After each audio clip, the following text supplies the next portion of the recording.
हिंसा पर गरमाई सियासत, कांग्रेस सांसद इमरान मसूद का हमला, सपा विधायक का समर्थन तो बीजेपी नेता का पलटवार।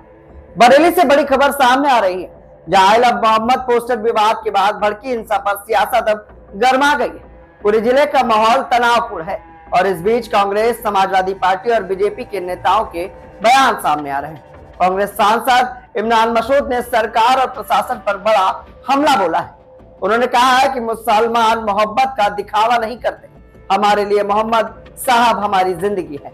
इमरान मसूद का आरोप है कि उन्हें और सपा नेता शहनवाज खान को बरेली जाने से पहले ही हाउस अरेस्ट करा लिया गया। दोनों नेता हिंसा पीड़ितों से मिलने जा रहे थे, लेकिन पुलिस ने उन्हें रोक दिया है। वहीं इस मामले पर समाजवादी पार्टी विधायक रविदास मल्होत्रा ने भी प्रशासन पर सवाल उठाए हैं। उन्होंने कहा कि हम तो केवल घायलों का हालचाल लेने और उन्हें आर्थिक मदद देने जा रहे थे, लेकिन हमें भी रोक दिया गया है। सरकार विपक्ष की आवाज दबा रही। उधर पूर्व राज्यसभा सांसद और बीजेपी नेता डॉक्टर अशोक वाजपेयी ने कांग्रेस और सपा नेताओं पर पलटवार किया है। उन्होंने कहा कि ये नेता दंगा भड़काने की कोशिश कर रहे हैं। प्रशासन ने समय रहते कदम उठाया है, वरना हालात और बिगड़ सकते थे। फिलहाल बरेली में भारी पुलिस बल तैनात है। हिंसा प्रभावित इलाकों में हालात काबू में है, लेकिन तनाव अब भी बरकरार है। प्रशासन अपील कर रहा है कि कोई भी राजनीतिक दल या संगठन माहौल बिगाड़ने की कोशिश न करे और शांति बनाए रखे। साफ है कि आई लव मोहम्मद पोस्टर विवाद अब सिर्फ सांप्रदायिक टकराव तक सीमित नहीं रहा, बल्कि सियासत का बड़ा मुद्दा बन चुका है। आइए आपको दिखाते हैं इमरान मसूद, जो कांग्रेस के नेता है, और समाजवादी पार्टी के विधायक रविदास मल्होत्रा का बयान। उसके साथ साथ इन सब पर पूर्व राज्यसभा सांसद डॉक्टर अशोक वाजपेयी का बड़ा पलटवार। देखिए, पार्टी का डेलीगेशन हम लोग जा रहे थे और हम तो दो ही लोग थे यहाँ से, मैं और शाहनवाज साहब दोनों ट्रेन से जा रहे थे और ट्रेन से ही वापसी भी थी। 11:30 बजे पहुंचना था और 1:30 बजे हमारी वापसी भी थी। लेकिन ऐसा हालात हो गए, मुझे नहीं समझ में आता कि बिल्कुल एकदम हर चीज के ऊपर पाबंदी। आपने हमें रोक करके खड़ा कर दिया। क्यों खड़ा कर दिया भाई? आपने कहा नहीं जाएंगे साहब, माहौल खराब है। किस बात के लिए माहौल खराब है? हम तो शांति के दूत हैं, हम गांधीवादी लोग हैं, हम देश के अंदर नफरत के माहौल को शांत करने वाले लोग हैं। तो हमसे तो ये उम्मीद कोई नहीं कर सकता कि हम नफरत की बात करेंगे। हम तो मोहब्बत के प्रहरी हैं। और जो कुछ हालात बरेली के अंदर बने हैं, मैं तो एक बात पहले भी कही और फिर कह रहा हूं कि देश के अंदर जो माहौल है, जो हालात बने हुए हैं, क्या पोस्टर दिखाने के ऊपर टांगे तोड़ दे रहा हूं।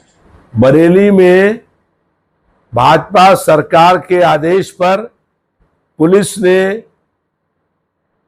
जनता पर बर्बर लाठीचार्ज किया, जिससे सैकड़ों लोग गंभीर रूप से घायल हो गए और उसके बाद बेगुनाह लोगों को गिरफ्तार करने का काम चल रहा है। और जब समाजवादी पार्टी और कांग्रेस पार्टी के नेता जो घायल लोग हुए हैं उनसे मिलने जा रहे थे, समाजवादी पार्टी के नेता घायलों को आर्थिक मदद देने जा रहे थे, तो उनको पुलिस ने गिरफ्तार कर लिया और उनको वहां जाने नहीं दिया गया। तो भाजपा की सरकार बरेली में की घटना को छुपाने का काम क्यों कर रही है? क्यों जाने से रोका गया? इससे स्पष्ट है कि भारतीय जनता पार्टी सच को छिपाना चाहती है और झूठ बोलकर जनता को गुमराह करने का काम कर रही है। भाजपा सांसद, पूर्व सांसद अशोक वाजपेयी कहते हैं कि सपा और कांग्रेस वहां दंगे भड़काने जा रही है, उन्हें उकसाने जा रही है। जब जो लोग घायल हुए हैं उनको देखने और उनकी आर्थिक मदद करने के जा रहे हैं, एक आदमी वहां जा रहा है और आपकी इतनी पुलिस लगी हुई है, इतनी पुलिस की मौजूदगी में कोई एक आदमी दंगा कैसे कर सकता है? और जो लोग ये बात कर रहे हैं उनकी बुद्धि पर हमको तरस आता है कि वो एक आदमी को कह रहे हैं कि वो दंगा करने जा रहे थे। उसके साथ में पुलिस की गाड़ी रहती, पुलिस रहती और वो पुलिस उनको जा करके घायलों से मिलवाने का काम करती, तो दंगा इसमें कहाँ से हो जाता? तो ये जो है इनकी मानसिकता है, इनकी ये गंदी सोच है जो ऐसी बात करते हैं और नफरत फैलाने की राजनीति करते हैं, ये लोग जो जनता के बीच में आपसी प्यार और मोहब्बत है उसे खत्म करके अपने वोटों के लिए राजनीति करना चाहते हैं। देखिए, कांग्रेस और समाजवादी पार्टी के नेता सामाजिक सद्भाव को बिगाड़ने का काम कर रहे हैं और जानबूझ करके उत्तेजना पैदा करने का प्रयास कर रहे हैं। लेकिन उत्तर प्रदेश सरकार, उत्तर प्रदेश में कानून व्यवस्था को कायम रखना उनकी प्राथमिकता है और जब भी कोई कानून को अपने हाथ में लेगा तो सरकार कड़ाई से उसका प्रतिकार करेगी और उसको सजा मिलेगी, क्योंकि किसी को भी अधिकार नहीं है कि उत्तर प्रदेश के अमन चैन के साथ कोई खिलवाड़ करे। तो इस तरीके की जो घटनाएं होंगी, चाहे कांग्रेस हो या समाजवादी पार्टी, अगर कानून को हाथ में लेकर के प्रदेश के सामाजिक सद्भाव को बिगाड़ेगी तो कठोर कार्रवाई की जाएगी। देखिए, जो भी यात्राएं, उनके पीछे उद्देश्य है कि सामाजिक ताना बाना जो है, सामाजिक सद्भाव है, उसको कैसे बिगाड़ा जाए। इसके उद्देश्य इसके पीछे बड़ा स्पष्ट है और इसको सरकार का, चाहे किसी भी राज्य की सरकार हो, कानून व्यवस्था को हाथ में लेने का जो काम करेंगे और प्रदेश में तनाव पैदा करने का काम करेंगे तो ये सरकार को बर्दाश्त नहीं करना चाहिए। और जहां तक कि जो उनको रोकने का सवाल है, वो लोग वहां आ रहे थे करके वहां तनाव पैदा का काम करे, इसलिए सरकार ने रोकने का काम किया। पोस्टर दिखाने पर सिर्फ गुजरात में जल्लूस निकाला, मध्य प्रदेश में जल्लूस निकाला मार करके, राजस्थान के अंदर यही हुआ कि जबरदस्ती, अलीगढ़ की भी घटना उठा लीजिए, कोई कार्रवाई नहीं आप करते हो, सिर्फ पोस्टर दिखाने पर आप टांगे तोड़ दे रहे हो। लेकिन फतेहपुर के अंदर मस्जिद में, मजार में घुस करके तोड़फोड़ की जाती है, कब्रों को तहस नहस किया जाता है, पुलिस की बैरिकेडिंग तोड़ दी जाती है, पुलिस का डंडा नहीं उठता है। मुजफ्फरनगर की सड़कों पर, होटलों में अभी 2 महीने पहले कितनी लूटपाट हुई, पुलिस का डंडा नहीं उठेगा। समझा बुझा के शांत कर दिया, समझा बुझा के। ये समझाना बुझाना उपद्रवियों के लिए कहां इस्तेमाल होता है ये आप भी समझ रहे हैं। लेकिन हमारा कोई लड़का अगर खड़े होकर के एक पोस्टर भी दिखा देता है जिसके अंदर लव मोहम्मद लिखा है, मैं उसका पैरोकार नहीं हूं, क्योंकि आप सल्लल्लाहु अलैहि वसल्लम के लिए इस तरह के पोस्टर दिखाने की कोई जरूरत नहीं है। और तमाम उलेमा इकराम को आगे आकर के इस बात को कहना चाहिए कि आप सल्लल्लाहु अलैहि वसल्लम के नाम को इस तरह से ना लिखे। आप सल्लल्लाहु अलैहि वसल्लम के नाम के साथ मोहब्बत मुसलमान होने की गारंटी है, तो उसको दिखाने की जरूरत नहीं है, उसे प्रदर्शित करने की जरूरत नहीं है। मौलाना सज्जाद नौमानी साहब का एक बयान आया है, मैं और तमाम उलेमा इकराम से कहना चाहता हूं कि सबको आगे आकर के, ये नाजुक दौर चल रहा है मुल्क के अंदर, जिस दौर के अंदर हमारे ऊपर सबसे ज्यादा निशाना है और हमारे ऊपर निशाना साध करके ये तमाम तर नाकामियों को छिपाना चाहते हैं। ये चाहते हैं कि इनकी तमाम तर नाकामियां उस नफरत के माहौल में दब जाएं जो नफरत का माहौल ये देश के अंदर पैदा कर रहे हैं। 27 का चुनाव है, चुनाव हारने का डर सता रहा है, इसलिए मुसलमान के ऊपर लाठी डंडा बुलडोजर गोली सब चलाने का काम हो रहा है।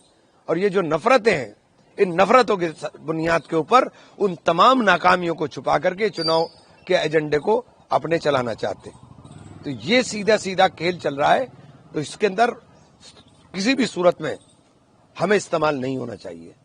ये मस्जिदें नमाज के लिए हैं, यहाँ नमाज पढ़ी जाती है, जुमा के अंदर लोग नमाज पढ़ने के लिए आते हैं। 4 लड़के बाहर खड़े होकर के पोस्टर लेके कोई भी खड़ा हो जाए और फिर पूरी नमाजी उस भीड़ का हिस्सा बन जाए, ना चाहते हुए भी वो उसके अंदर उस नफरतों का शिकार हो जाए जिनका वो कभी चाहते नहीं। नमाज के अंदर कोई नफरत की बात, मस्जिद में कोई नफरत की बात। इस्लाम के अंदर अगर आप गौर करेंगे तो इस्लाम तो मोहब्बत का नाम है। आप सल्लल्लाहु अलैहि वसल्लम की जिंदगी अपने आप में नजीर है इस बात की। और ये जो नफरतें आप फैला रहे हैं, ये नफरत है सिर्फ आप अपने एजेंडे को चलाने के लिए, अपनी नाकामियों को छिपाने के लिए फैला रहे हैं। आपको जाने से रोक रहा होगा कि आपके जाने से वहां से एक बार फिर माहौल ना खराब हो जाए, उन लोगों को लगता होगा कभी फिर भीड़ जो है। इमरान मसूद मोहब्बत का नाम है, इमरान मसूद नफरत का नाम नहीं है। मैं मुल्क के अंदर मोहब्बत की प्रहरी हैं, राहुल गांधी के सिपाही हैं, महात्मा गांधी के अनुयायी हैं, अंबेडकर वादी हैं। तो हमारे से ये उम्मीद नहीं की जा सकती। हमारे लिए संविधान सबसे ऊपर है, संविधान की शपथ ली है। ये संविधान की शपथ लेकर के उसको झूठा कर रहे हैं। न्याय की देवी जो है उसकी आंखों पर पट्टी होती है, इन्होंने आंख खोल ली है। सिलेक्टिवली वार करते हैं, छांट करके वार करते हैं, धर्म और जाति के नाम पर वार करते हैं। तौफीक रजा के जो भाई हैं वो भी इस बात को कह रहे हैं कि अगर प्रशासन जो है उनको जाने की अनुमति दे देता तो शायद ये सब कुछ ना होगा। और आपने कल देखा भी होगा तौफीक रजा के घर पर बुलडोजर भी नहीं तो जाने की जरूरत, एक बात तो बताइए, अनुमति मांग क्यों रहे आप क्यों इकट्ठा कर रहे हो, जरूरत क्या है, आप बुलडोजर क्यों चला रहे हो साहब? ऐसा कौन सा उन्होंने गुनाह कर दिया? आप बुलडोजर चला रहे हो, आप एक व्यक्ति को, जो इतना सम्मानित व्यक्ति रहा हो, उसको इस तरीके का महिमा मंडित उसको उसके बारे में इस तरह के बयानात दे रहे हो, तू तड़ाक की भाषा का इस्तेमाल कर रहे हैं। ये तो मीडिया को भी कहना चाहता हूं कि आप 2 मिनट के अंदर ऐसी भाषा इस्तेमाल करते हो, उनके लिए भी करके दिखाओ ना, उन नफरती लोगों के लिए भी करके दिखाओ ना, जो सीधे सीधे खुलेआम नफरत नाम लेकर के नफरत बोलते हैं। आप में हिम्मत नहीं है, आप तो एजेंडा चला रहे हो। उनके साथ साथ जो है जो उनके अनुयायी थे, जो उनके साथ आए थे, उनको जो प्रॉपर्टी है उनको सील करने की कल से प्राधिकरण ने कार्रवाई। मैं तो ये कह रहा हूं ना, और आगे भी ये तो काम सब होना है, हमारे साथ ये सब काम होना है। जब हमें पता है कि हमारे साथ ये सब काम होना है तो हमें मोहतात रहने की जरूरत है, हमें होशियार रहने की जरूरत है। ये तो होना ही है, ये कोई ऐसी चीज नहीं है कि ये नई चीज है, ये तो सब होना है। हो सकता है कल को मेरा भी घर गिरा दे, तो ये तो हमें तैयार रहना पड़ेगा। करोड़ों की संपत्तियां सब सीज कर रहे हैं। तो ये तो मैं कह रहा हूं ना कि ये सब हो रहा है, ये तो सब चल रहा है, लेकिन ये जो आप कर रहे हो उसका देश के ऊपर बहुत बुरा असर पड़ रहा है। इसका देश के ऊपर बहुत बुरा असर पड़ रहा है। पूरे विश्व के अंदर हम कहां खड़े हो गए आपकी नफरतों की वजह से। आपको इसका आकलन करना पड़ेगा, आपको सोचना पड़ेगा कि जो हमारे दोस्त थे, जो हमेशा हमारे साथ खड़े रहे, वो आज हमसे दूर हो रहे हैं। आपको सोचना पड़ेगा, आपको देश के लिए सोचना पड़ेगा। आप देश के लिए नहीं सोच रहे हो, आप केवल अपनी कुर्सी के लिए सोच रहे हो। अगर देश के लिए सोचोगे तब समझ में आएगा कि हम पूरे विश्व के अंदर आज अकेले खड़े हो रहे हैं।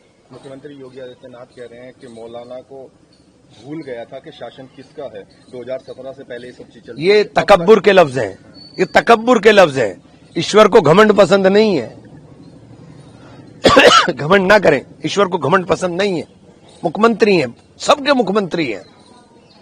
जब आप कुर्सी पर बैठ जाते हो तो न्याय की उम्मीद की जाती है, ऐसी भाषा की उम्मीद नहीं की जाती कि आप ऐसी भाषा बोलें, ऐसे ऐसे जुमले बोलें जो जुमले दिल को ठेस पहुंचाने का काम करें। तो आप ही लोगों की बात कर रहे हैं, वो कह रहे हैं कि जो बच्चे हैं, जो नासमझ हैं, जो नहीं जानते, हम खुद ही कह रहे हैं, पढ़ाने की बजाय उनको लिखाने की बजाय सड़कों पे लेके आते हैं। और मैं तो खुद कह रहा हूं, देखिए ये तो मैं खुद कह रहा हूं कि ये मस्जिदें नमाज के लिए हैं, लोगों की राजनीति का अड्डा नहीं हो सकती, लोगों की प्रदर्शन का हिस्सा नहीं हो सकती। मस्जिदें नमाज के लिए हैं।